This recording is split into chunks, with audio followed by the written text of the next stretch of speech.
너 당장 이 집에서 나가거라. 내 돈으로 산 집이니 이제 돌려받아야겠다.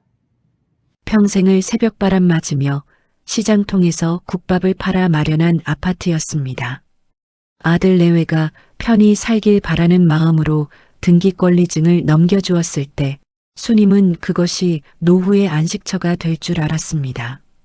하지만 돌아온 것은 며느리의 싸늘한 외면과 아들의 비겁한 침묵뿐이었습니다. 환갑 넘은 노모를 짐짝 취급하는 이 집에서 수님은 이제 마지막 남은 자존심을 걸고 전쟁을 선포합니다. 따뜻했던 모정은 배신감으로 얼룩졌고 고요하던 거실에는 폭풍전야의 긴장감이 감돌기 시작합니다. 늘 귀한 시간 내어 경청해 주시는 분들께 깊이 감사드립니다. 여러분의 구독과 좋아요는 제가 이야기를 짓는데 가장 큰 위로와 힘이 됩니다. 지금 어느 곳에서 이 이야기를 듣고 계신가요? 댓글로 안부 남겨주시면 오늘 생각지도 못한 기쁜 소식이 여러분의 문을 두드릴 것입니다. 어머니, 오실 때 미리 연락 좀 주시라니까요. 갑자기 오시면 저희도 당황스러워요. 지영의 목소리는 건조하기 짝이 없었습니다. 반가움보다는 당혹감이 서린 그 말투에 수님은 들고 있던 무거운 반찬 보따리를 내려놓을 곳을 찾지 못해 현관에서 주춤거렸습니다. 직접 짠 들기름과 정성껏 무친 나물들이 검은 비닐봉지 안에서 애처롭게 흔들렸습니다. 아들 진호는 퇴근 후 거실 소파에 몸을 파묻은 채 텔레비전에만 시선을 고정하고 있었습니다. 어머니가 왔음에도 물 한 잔 건네지 않는 아들의 뒷모습을 보며 수님은 가슴 한구석이 싸하게 저려오는 것을 느꼈습니다. 수님은 텅 빈 거실에 홀로 서서 벽에 걸린 가족 사진을 한참이나 응시했습니다. 사진 속의 자신은 세상을 다 가진 듯 환하게 웃고 있었지만 지금의 현실은 차가운 냉기가 감도는 낯선 공간일 뿐이었습니다. 며느리 지영은 앞치마를 두르지도 않은 채 냉장고에서 생수 한 병을 꺼내 마시고는 인사도 없이 자기 방으로 쏙 들어가 버렸습니다. 문이 닫히는 소리가 유난히 크게 들렸습니다. 수님은 가슴 한복판이 시리고 저릿한 통증을 느꼈습니다. 마치 누군가 날카로운 송곳으로 심장을 쿡쿡 찌르는 것만 같았습니다. 밤이 깊어지자 수님은 거실 소파에 몸을 뉘었습니다. 며느리는 손님방이 따로 있음에도 굳이 침구조차 내어주지 않았습니다. 낡은 카펫의 감촉이 거칠게 뺨에 닿을 때마다 수님은 잠을 이루지 못하고 천장을 보며 지난 세월을 반추했습니다. 남편을 일찍 여의고 시장통에서 국밥을 팔며 손가락 마디마디가 뒤틀리도록 일했던 시간들이 주마등처럼 스쳐 지나갔습니다. 그 모든 고생의 유일한 결실이 바로 이 아파트였는데 이제 수님은 이곳에서 환영받지 못하는 이방인이 되어버렸습니다. 어둠 속에서 수님의 한숨소리만이 무겁게 가라앉았습니다. 다음 날 아침 수님은 습관처럼 일찍 일어나 주방을 정리하기 시작했습니다. 며느리의 살림살이가 마음에 들지 않았던 탓도 있었지만 무언가라도 해야 이 집의 일원이라는 것을 증명할 수 있을 것 같았습니다. 유통기한이 한참 지난 소스들을 정리하고 가스레인지 주변의 누런 기름때를 닦아냈습니다. 싱크대 안쪽 깊숙이 박혀있던 낡은 냄비들을 꺼내 반짝이게 닦으며 수님은 잠시나마 마음의 평안을 얻으려 애썼습니다. 거친 수세미질에 손등이 붉게 달아올랐지만 멈추지 않았습니다. 어머니, 제 물건들 마음대로 만지지 마세요. 어디 있는지 못 찾으면 곤란해요. 출근 준비를 하던 지영이 날선 목소리로 소리를 높였습니다. 수님은 젖은 행주를 든 채 멍하니 며느리를 바라보았습니다. 도와주려던 마음이 무색하게도 지영의 눈빛에는 짜증과 혐오가 가득했습니다. 수님은 낮은 목소리로 대답했습니다. 더러워서 좀 닦아준 거다. 내가 바쁘니까 내가 대신 한 건데 그게 그렇게 잘못이냐고 말이죠. 하지만 지영은 대답 대신 현관문을 강하게 닫고 나갔습니다. 문이 닫히는 소리가 아파트 전체를 울리며 수님의 자존심을 무너뜨렸습니다. 오후 내내 수님은 빈집을 지켰습니다. 며느리가 어질러 놓은 거실을 보며 가슴속에 우라가 치밀었습니다. 내가 내준 집에서 내가 눈치를 봐야 한다는 사실이 도저히 용납되지 않았습니다. 수님은 안방 문을 열어보려다 멈췄습니다. 며느리가 잠가놓은 문고리는 마치 자신과 가족 사이를 가로막은 철벽처럼 느껴졌습니다. 수님은 베란다 창가에 앉아 해가 저물 때까지 가만히 밖을 내다보았습니다. 세상은 분주하게 돌아가는데 자신의 인생만 덩그러니 멈춰버린 것 같은 극심한 외로움이 밀려왔습니다. 며칠 뒤 수님은 마음을 가라앉히고 정성껏 저녁 식사를 준비했습니다. 아들과 며느리가 좋아하는 불고기를 재우고 직접 순 도토리묵을 식탁에 올렸습니다. 구수한 된장찌개 냄새가 온 집안에 퍼졌습니다. 퇴근한 아들 내외가 식탁에 앉았습니다. 지영은 깨작거리며 불고기를 한 점 집어먹더니 이내 젓가락을 내려놓았습니다. 표정에는 숨길 수 없는 불쾌함이 서려 있었습니다. 요즘 누가 이런 자극적인 음식을 먹어요? 저 다이어트 중인 거 모르셨어요? 수님의 얼굴이 화끈거렸습니다. 며느리를 위해 종일 재료를 다듬고 간을 맞췄던 노력이 물거품이 되는 순간이었습니다. 진호는 눈치가 보였는지 고기를 크게 한 점 입에 넣었지만 이내 지영의 눈길을 의식하며 우물거렸습니다. 아들은 어머니에게 미안하다는 말 대신 지영이가 요즘 몸 관리하느라 예민하니 다음부터는 그냥 사 먹자고 덧붙였습니다. 그 말은 수님의 심장에 비수처럼 꽂혔습니다. 자식에게 따뜻한 밥 한 끼 먹이고 싶었던 어머니의 진심은 세련된 도시 생활에 거추장스러운 방해물로 전락해버렸습니다. 수님은 숟가락을 식탁에 탁 내려놓고 자리에서 일어나 방으로 들어갔습니다. 뒤에서 들려오는 며느리의 낮은 투덜거림이 환청처럼 따라붙었습니다. 방 안에서 수님은 낡은 가방 깊숙이 넣어두었던 통장을 꺼내보았습니다. 아파트를 사줄 때 보탰던 돈의 기록이 고스란히 남아 있었습니다. 이 집은 단순한 건물이 아니라 수님의 인생 그 자체였고 젊은 날의 눈물과 땀방울이 응축된 결과물이었습니다. 그런데 이제 그 인생이 송두리째 부정당하는 기분이 들었습니다. 수님은 어둠 속에서 결심했습니다. 이대로는 안 된다는 것을요. 주말 아침 지영은 친구들과 약속이 있다며 화사하게 차려입고 나갈 채비를 했습니다. 거울 앞에서 화장을 고치는 며느리의 모습은 더없이 우아했지만 수님의 눈에는 가시 돋친 장미처럼 보였습니다. 수님은 거실 창가에서 그 모습을 묵묵히 지켜보았습니다. 지영은 나가는 길에 현관 앞에 놓인 쓰레기 봉투를 가리키며 수님에게 말했습니다. 어머니, 나가시는 길에 저것 좀 버려주세요. 저는 늦어서요. 명령조에 가까운 그 한마디가 수님의 마지막 인내심을 끊어놓았습니다. 수님은 대답하지 않았습니다. 지영이 문을 닫고 나가자 수님은 쓰레기 봉투 대신 거실 한복판에 놓인 지영의 명품 가방을 보았습니다. 그 가방 하나면 수님이 며칠을 꼬박 일해야 벌 수 있는 돈이라는 것을 잘 알고 있었습니다. 수님은 천천히 가방을 들어 식탁 위에 올려놓았습니다.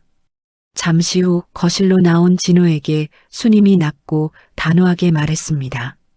너희 지영이한테 전해라. 조만간 이 집에서 짐 싸서 나가라고 말입니다. 진호는 당황한 기색이 역력했습니다. 장난으로 넘기려 헛웃음을 지었지만 수님의 눈빛은 그 어느 때보다 진지하고 서슬퍼랬습니다. 수님은 말을 이어갔습니다. 내가 이 집을 너희에게 준 건 너희가 나를 짐짝 취급하라고 준 게 아니라고 말입니다. 진호는 어쩔 줄 몰라 하며 어머니의 어깨를 잡으려 했지만 수님은 차갑게 그 손을 뿌리쳤습니다. 거실 시계의 초침 소리가 유난히 크게 들리며 집안의 평화가 완전히 끝났음을 알렸습니다. 평생을 참으며 살아온 노파의 반격은 이제 막 서막을 올렸습니다. 지영이 집으로 돌아왔을 때 집안의 공기는 평소와 확연히 달랐습니다. 거실 조명은 어둡게 꺼져 있었고 식탁 위에는 수님이 쓴 짧은 쪽지 한 장이 놓여 있었습니다. 쪽지에는 집을 비워달라는 최후 통첩이 적혀 있었습니다. 지영은 헛웃음을 터뜨리며 쪽지를 갈갈이 찢어 바닥에 버렸습니다. 그녀는 화를 참지 못하고 안방으로 뛰어들어가 진호에게 소리를 질렀습니다. 진호 씨, 이게 지금 무슨 상황이야? 어머니 정말 노망 나신 거 아냐? 방에서 나온 진호는 안절부절 못하며 지영의 눈치를 살폈습니다. 수님은 자신의 방에서 문을 굳게 닫고 나오지 않았습니다. 지영은 화를 참지 못하고 수님의 방문을 거칠게 두드렸습니다. 하지만 안에서는 아무런 대꾸도 없었습니다. 고요한 정막이 오히려 지영을 더 자극했습니다. 지영은 이제껏 참아왔던 불만들을 쏟아내기 시작했습니다. 시어머니가 집에 온 이후로 자신의 사생활이 얼마나 침해받았는지, 자신이 얼마나 큰 불편을 감수하며 살았는지에 대해 고함을 쳤습니다. 수님은 방 안에서 그 소리를 모두 듣고 있었습니다. 며느리의 입에서 나오는 날카롭고 천박한 말들은 수님의 가슴을 후벼 팠지만 그녀는 눈물 한 방울 흘리지 않았습니다. 오히려 정신이 더 맑아지는 기분이었습니다. 며느리가 자신을 어떻게 생각하는지 확실히 알게 된 이상 이제 남은 건 행동뿐이었습니다. 수님은 휴대폰을 들어 오래전 알고 지내던 부동산 중개인에게 메시지를 보냈습니다. 이제 이 집을 처분하기 위한 법적 절차를 확인하겠다는 의지의 표현이었습니다. 다음 날 수님은 지영과 진호가 출근한 사이 등기권리증을 챙겨 부동산으로 향했습니다. 명의는 아들 진호로 되어 있었지만 취득 당시 자금의 90% 이상이 수님의 주머니에서 나갔다는 증빙 자료는 차고 넘쳤습니다.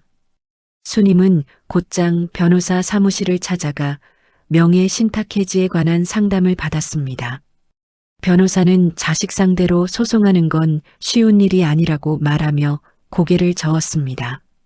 어르신, 소송이 시작되면 자식과의 인연은 사실상 끝이라고 보셔야 합니다. 정말 괜찮으시겠어요? 변호사의 조심스러운 질문에 수님은 단호하게 고개를 끄덕였습니다. 자식 이기는 부모 없다지만 인간으로서의 존엄까지 포기하며 살 수는 없었습니다. 수님은 증여, 무효 소송에 필요한 서류들을 하나하나 준비했습니다. 그동안 아들에게 보냈던 거액의 입금 내역, 집을 살 때 작성했던 확인서들을 정리하며 수님은 쓰라린 마음을 다잡았습니다. 서류 한 장 한 장이 아들과의 인연을 끊어내는 칼날처럼 느껴졌습니다. 저녁 무렵 집에 돌아온 지영은 거실 테이블 위에 놓인 법률사무소의 서류 봉투를 발견했습니다. 봉투를 열어본 지영의 얼굴은 순식간에 하얗게 질렸습니다. 설마 했던 시어머니의 경고가 실질적인 법적 절차로 다가온 것이었습니다. 지영은 서류를 든 채 손을 부르르 떨었습니다.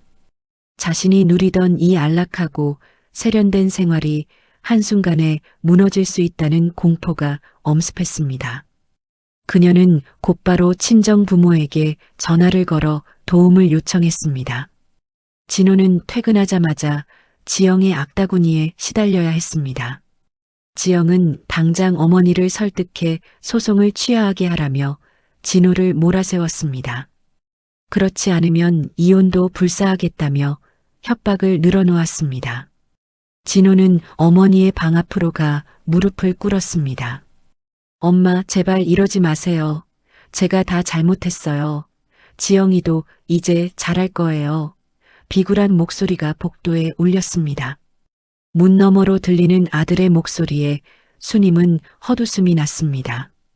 아들은 여전히 상황의 본질을 파악하지 못하고 있었습니다. 수님은 문을 열지 않은 채 차갑게 대답했습니다. 너는 한 번이라도 내 처가 나를 어떻게 대하는지 본 적이 있느냐고, 내 밥상이 왜 쓰레기 취급을 받아야 했는지 물었습니다. 진호는 대답하지 못했습니다.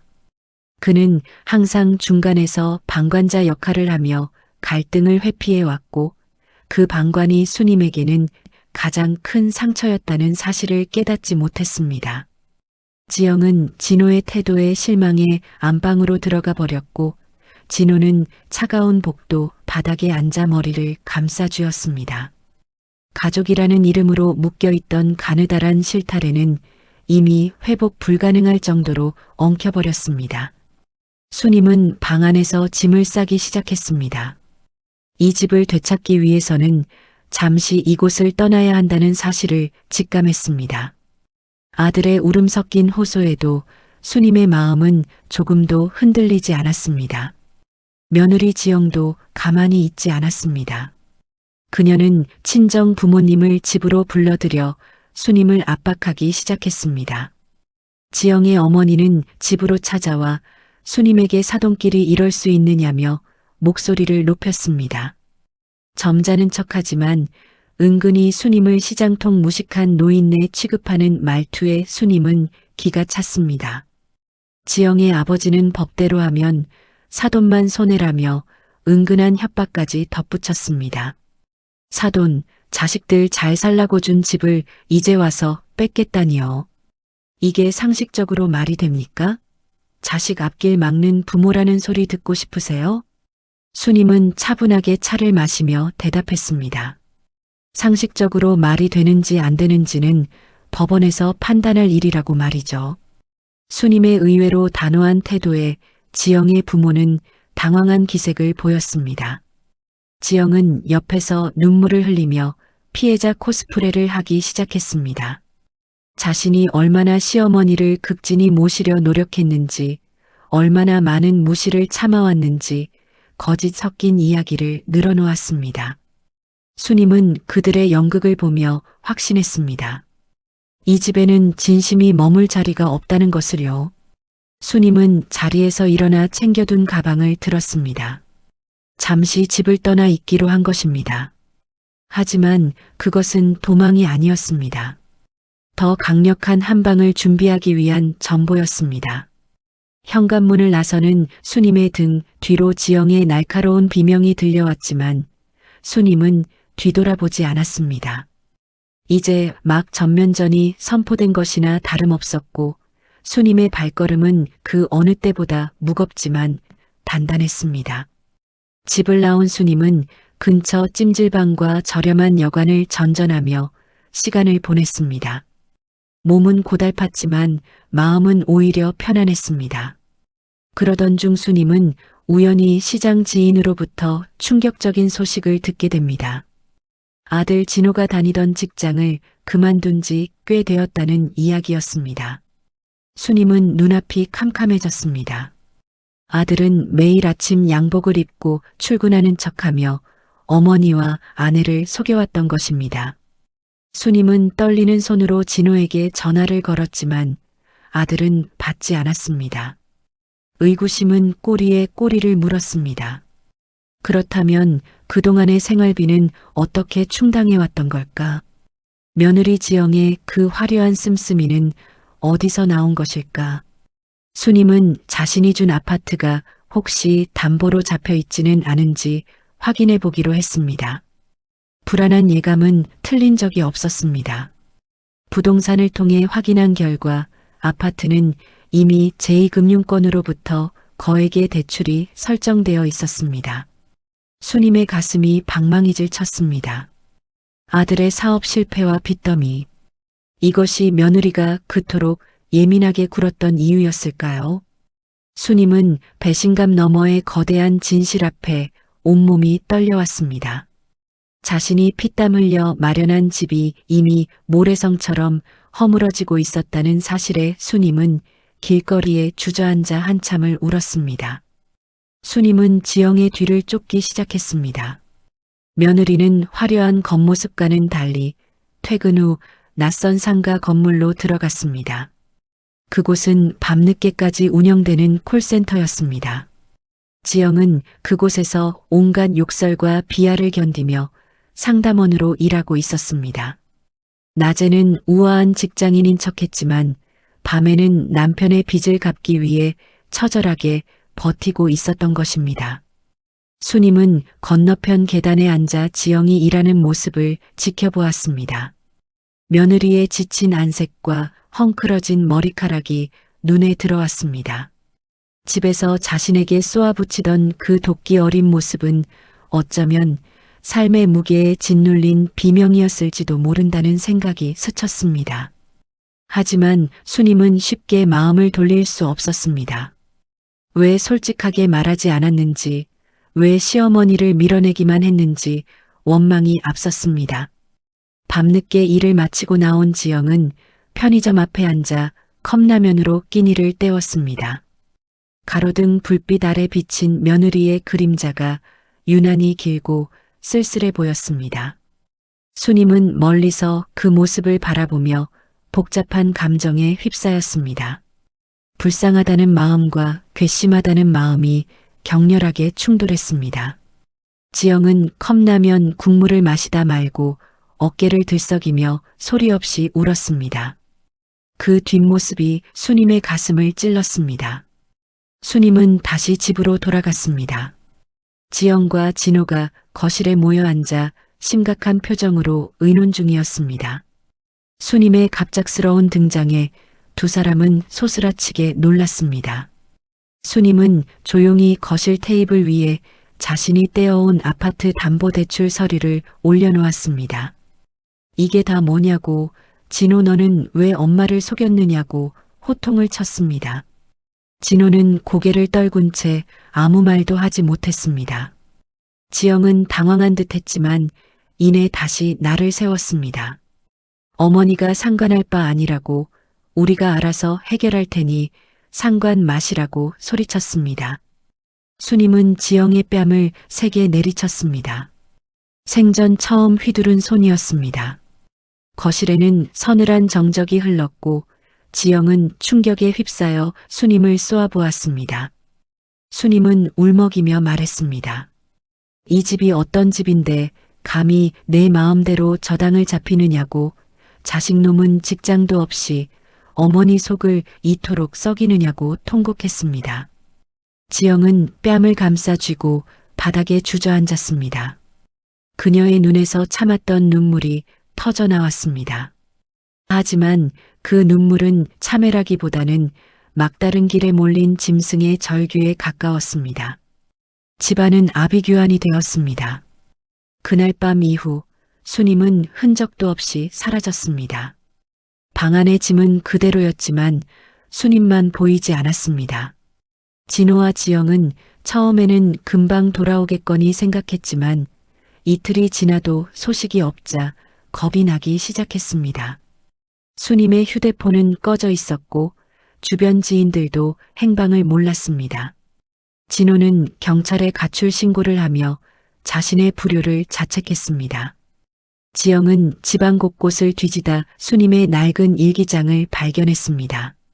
일기장에는 수님이 국밥집을 운영하며 겪었던 고초와 아들을 위해 한 푼, 두 푼 모으며 느꼈던 기쁨이 빼곡히 적혀 있었습니다. 그리고 마지막 장에는 며느리에 대한 서운함과 함께 그럼에도 자식들이 빚에 허덕이는 것을 보고 가슴이 찢어진다는 기도가 담겨 있었습니다. 지영은 일기장을 움켜쥐고 오열했습니다. 자신이 무시했던 시어머니의 삶이 얼마나 숭고했는지, 자신의 이기심이 얼마나 큰 상처를 주었는지 비로소 깨달았습니다. 진호 역시 어머니의 부재를 통해 자신의 무능함과 불효를 뼈저리게 느꼈습니다. 집은 이제 넓고 쾌적한 공간이 아니라 죄책감으로 가득 찬 감옥이 되었습니다. 두 사람은 미친 듯이 수님을 찾아 헤매기 시작했습니다. 수님이 사라진 지 사흘째 되던 날, 하늘에서는 구멍이라도 뚫린 듯 장대비가 쏟아졌습니다. 진호와 지영은 미친 듯이 차를 몰아 수님의 고향 근처와 남편의 묘소를 뒤졌습니다.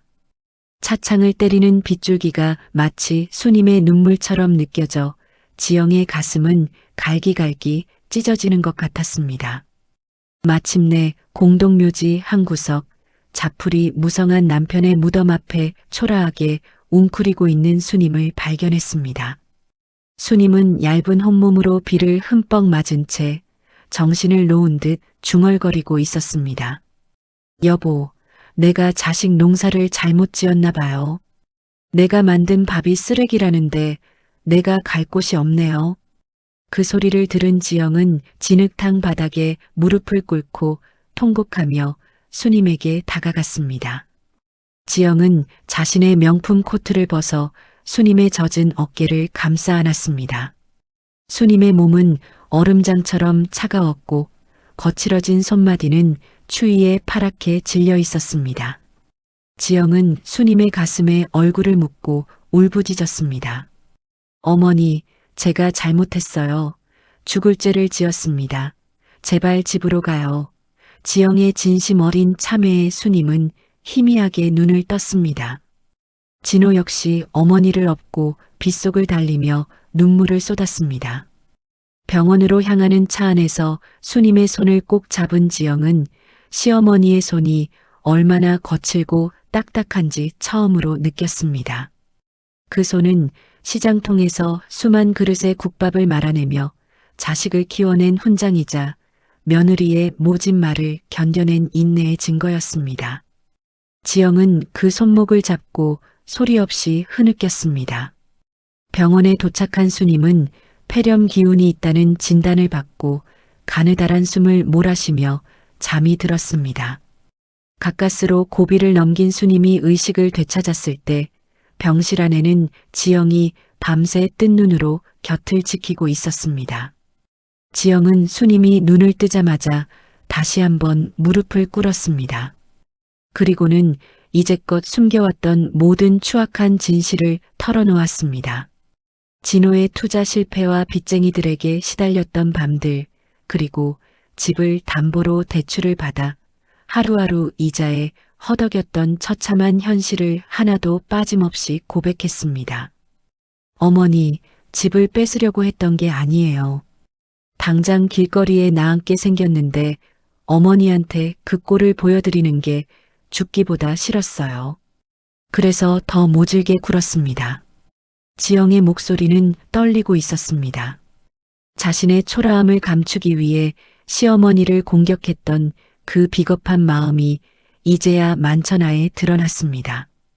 수님은 마른 입술을 달싹이며 지영의 손을 잡았습니다. 미련한 거사, 그 고생을 하면서 왜 나한테 말 한마디 안 했느냐며 수님은 오히려 며느리를 감싸 안았습니다. 가족인데 그 무거운 짐을 왜 혼자 짊어지려 했느냐는 수님의 말에 병실 안은 다시 한번 울음바다가 되었습니다. 진호는 병실 문 밖에서 그 대화를 들으며 자신의 무능함을 뼈저리게 반성했습니다. 어머니의 전 재산인 아파트를 지키지 못했다는 자책감에 고개를 들 수 없었습니다. 수님은 아들을 불러들여 등을 토닥여 주었습니다. 돈은 다시 벌면 되고 집은 다시 사면 된다. 하지만 사람 마음은 한번 깨지면 붙이기 힘들다며 수님은 오히려 자식들을 위로했습니다. 그날 밤 세 사람은 병원 침대 옆에서 서로의 손을 꼭 잡고 잠이 들었습니다. 그것은 갈등이 아닌 이해의 시작이었습니다. 퇴원 후 수님은 중대한 결단을 내렸습니다. 평생의 한이 서린 그 아파트를 팔기로 한 것입니다. 지영과 진호는 극구 반대했습니다. 어머니의 노후를 위해 남겨둔 마지막 보루를 어떻게 자식들의 빚잔치에 쓰느냐며 눈물로 호소했습니다. 하지만 수님은 단호했습니다. 껍데기뿐인 아파트에 매달려 서로를 증오하며 사느니 낡고 좁은 집이라도 마음 편히 발 뻗고 자는 게 진짜 사람 사는 법이라고 말했습니다. 이 집 내가 국밥 팔아 산 거다. 내 마음대로 할 테니 너희는 토 달지 마라. 이 돈으로 빚 정리하고 남은 돈으로 우리 셋이 살 작은 집 하나 얻자꾸나. 수님의 의지는 확고했습니다. 아파트를 매물로 내놓고 이삿짐을 정리하는 날 지영은 거실 구석구석을 닦으며 참회의 눈물을 흘렸습니다. 자신이 그토록 집착했던 이 화려한 공간이 사실은 시어머니의 피와 눈물이었다는 것을 이제야 깨달았습니다. 수님은 자신이 아끼던 낡은 가구들을 하나하나 어루만지며 작별 인사를 고했습니다. 집은 단순히 벽과 천장이 아니라 그 안에 사는 사람들의 체온으로 채워지는 것임을 수님은 자식들에게 몸소 보여주었습니다. 이삿날 텅 빈 아파트 거실에 햇살이 길게 드리워졌습니다. 지영은 시어머니의 짐을 챙기며 다짐했습니다. 다시는 어머니를 외롭게 하지 않겠다고, 다시는 돈 때문에 소중한 사람을 잃지 않겠다고 말입니다. 수님은 현관문을 나서며 뒤를 돌아보지 않았습니다. 미련보다는 해방감이 그녀의 얼굴에 번졌습니다. 낡은 트럭에 실린 짐들은 단출했지만 세 사람의 마음속에 담긴 신뢰는 그 어느 때보다 묵직하게 자리를 잡고 있었습니다. 새로 이사한 곳은 변두리의 낡은 빌라였습니다.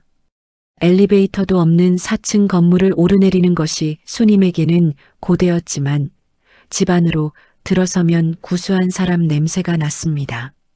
지영은 퇴근 후 화려한 외출복 대신 소박한 앞치마를 둘렀습니다.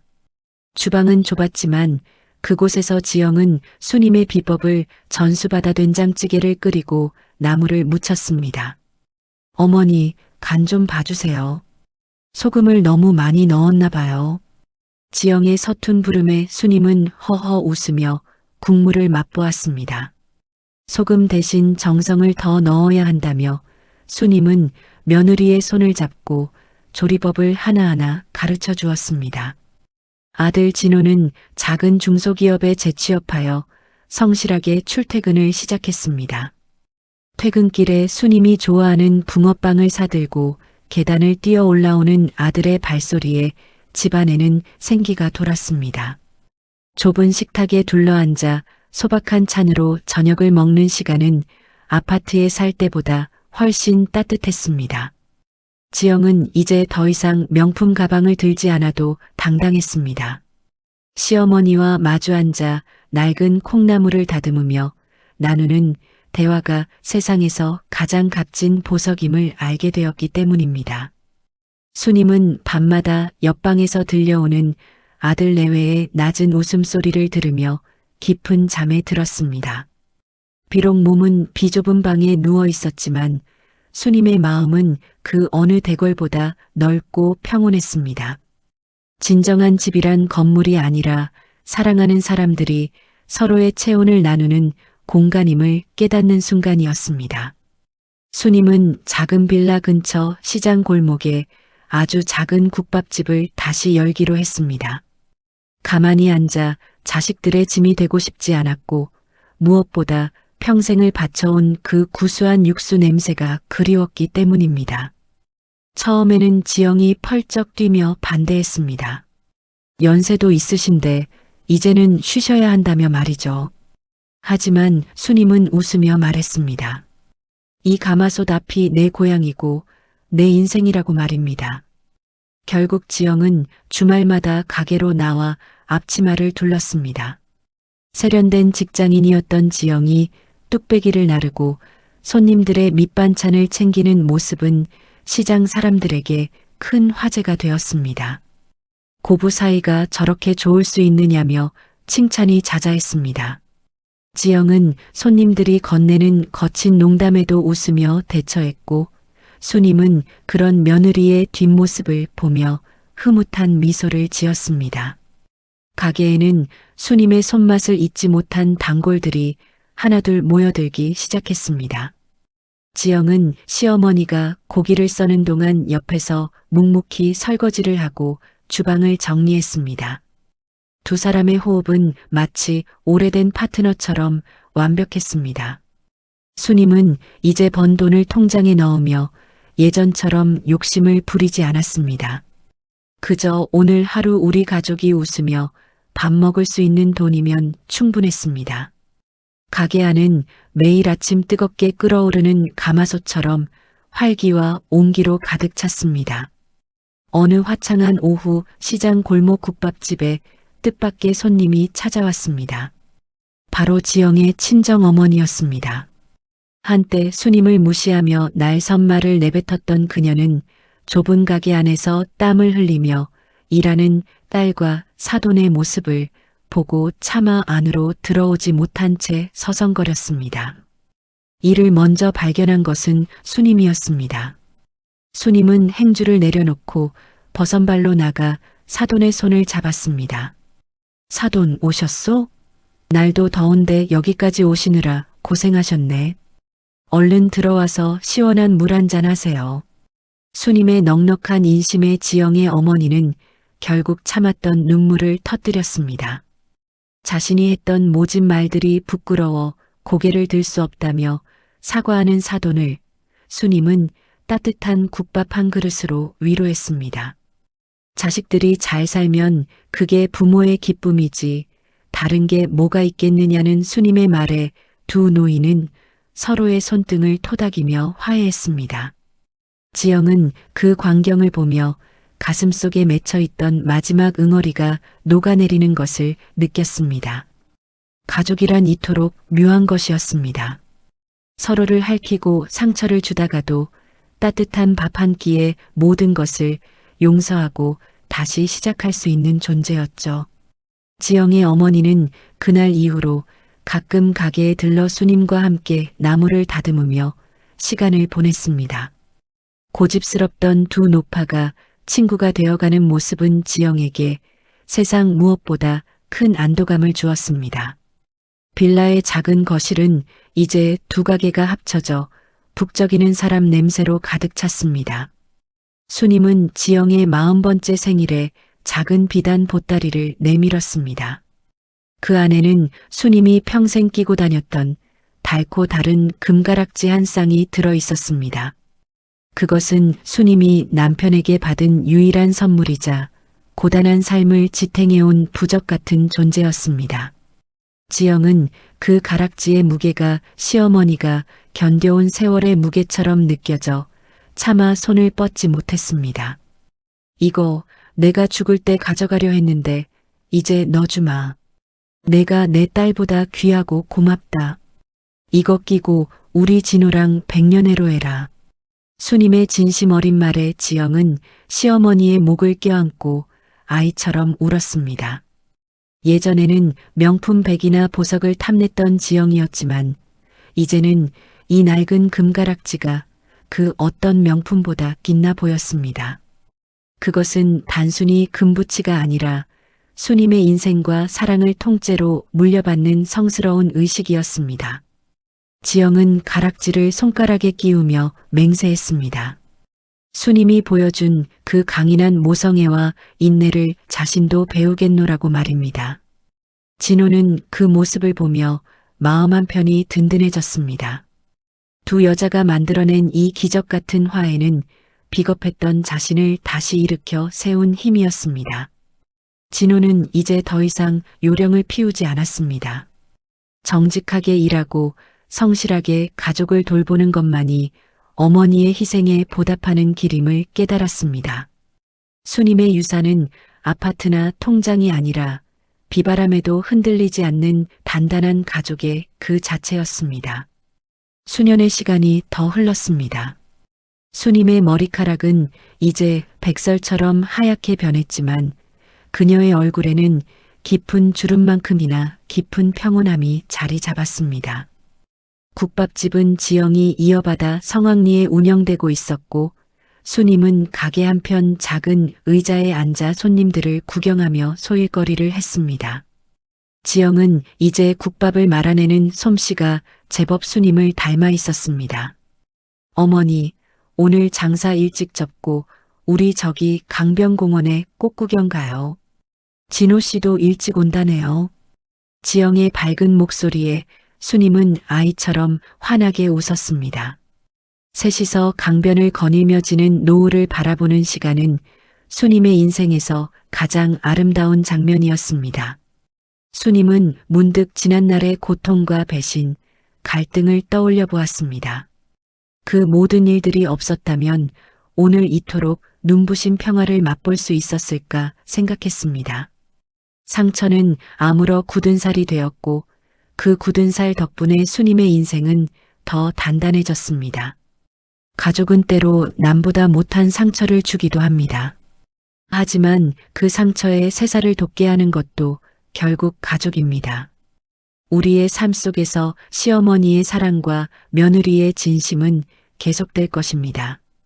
집의 크기가 아니라 마음의 크기가 행복을 결정한다는 그 평범한 진리, 수님은 그것을 우리에게 남기고 떠납니다.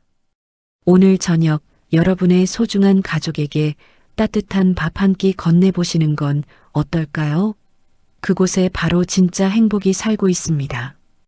오늘의 이야기가 당신의 마음에 작은 울림을 드렸다면 앞으로도 당신의 나날에 잔잔한 위로가 될 이야기들로 찾아뵐 수 있도록 구독과 좋아요를 눌러주세요. 그리고 사연의 주인공을 위한 따뜻한 응원의 말씀도 댓글로 부탁드립니다. 당신의 한마디가 누군가에게는 잊지 못할 선물이 됩니다.